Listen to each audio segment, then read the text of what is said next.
Bismillah walhamdulillah wa salatu wa salam ala rasulillahi.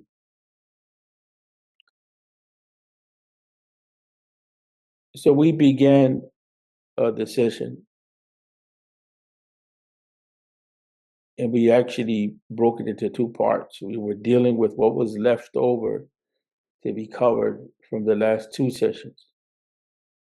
And then we entered into the issue, which is basically a discussion on the nature of various forms of salah and what distinguishes one from another, the salawat that are covered. Here, going back, he mentioned that there's three things from that speech which is allowable in Salah that are not to be considered sunnah. And that is the takbirat al-ihram. And we mentioned this, but there's no harm in repeating. Is that takbir which does not allow anything else after it except what's legislated in the Salah at its varying levels. So once you make takbirat al-ihram, it has the connotation of prohibition like haram or tahrim to it. So that takbir makes everything prohibited except what's allowable in the salah from speech and action. So that takbir is not to be considered sunnah. That takbir is not to be considered sunnah, even though it's from the speech that is allowable in the salah. Remember, he gave the rule to us that all forms of speech are classified as sunnah except three things. Well, of those three things is the Allahu Akbar, Takbirat al-Ihram that initiates the Salah, is also what comes after as far as the recitation of al-Fatiha. And I mentioned that in the majority position out of the madhahib that have come down to us, being the Maliki school, the Shafi school, the Hanbali school, and even the Zahiri school, Al-Fatiha is an obligation. And we'll come back to that issue. Al-Fatiha is an obligation.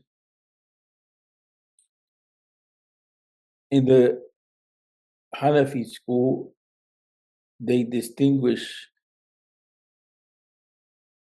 and in distinguishing, they make a distinction between levels of obligation. So they, under the category of that which is obligatory, they say some things fall under the category of fard, which is the highest obligation, and some things fall under the category of wajib. So they separate between the fard and the wajib. And so in that position, it's allowable to recite Quran, any part of the Quran.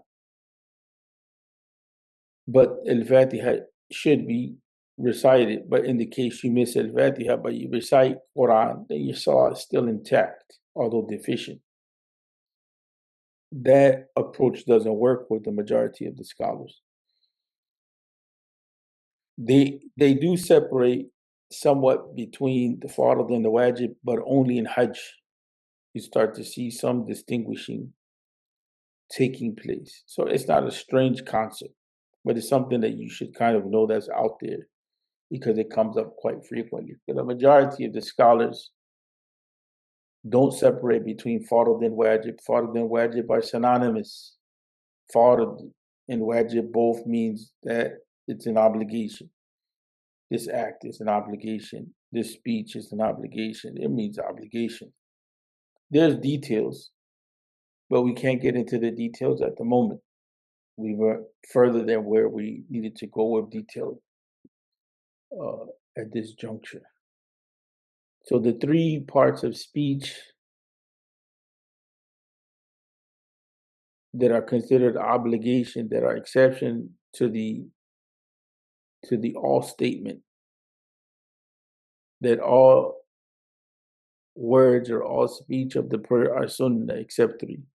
So the exception is the first, takbirat al-ihram, or saying Allah Akbar. The second is al-Fatiha. And the third is the salam, making the salam. Same thing as al-Fatiha. In the Hanafi school, if you miss the salam, your salah can be intact, because what's an obligation for them is the sitting. But in the Maliki school, the salam has to be there, right? That is an important point. As far as speech is concerned, 3 points of speech are necessary. Takbirat al-ihram, the speech of Allah wa ta'ala, the Quran, in the form of al-Fatiha, and the salam. Everything other than that is considered to be sunnah, and that knowledge benefits us when we start talking about what invalidates the salah, or what establishes the salah, or what makes the salah sound. So all forms of speech except the takbirat al-ihram, al-Fatiha, and the salam are considered sunnah. The three actions that are not considered an obligation, because the Sheikh mentioned that in the all statement, all actions of the prayer are obligatory except three. The raising of the hands with takbirat al-ihram, that is not an obligation. The middle sitting, you pray 2 rak'at in dhuhr, you sit on the second, then you rise up, and then you continue the salah.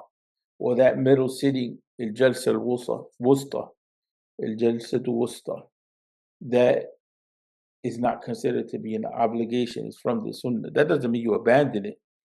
But what that helps you to understand is, if I missed it, is my salah intact? That's what that helps you to focus on.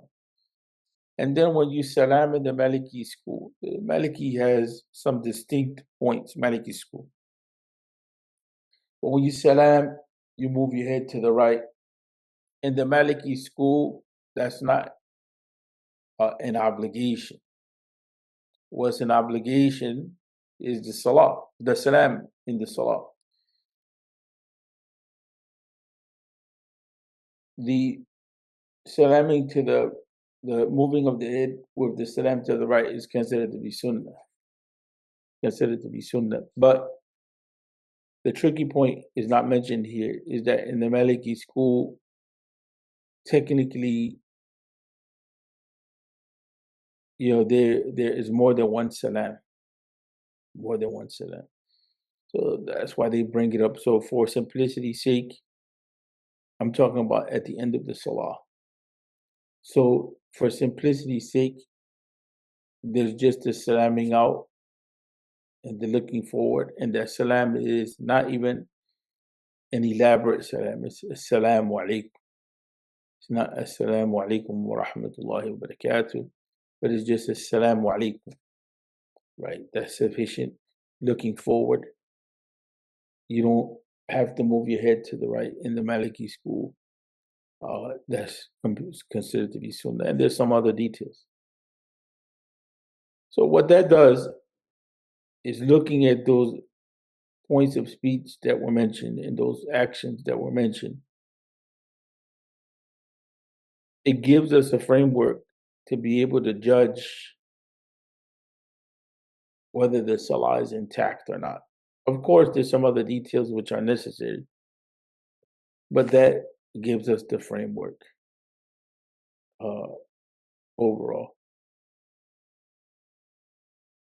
that allows us, in a simple way, to determine, do I have a salah or not? If I missed one of those points of speech, what's the standing of my salah? If those things, those three things are obligatory, well, that means there's a problem in the salah. If I missed the three actions that were considered to be non-obligations, well, I may have a deficiency in the salah, but it's not uh, jeopardized, so to speak. It's not a salah which falls under the category of being invalidated. Any questions?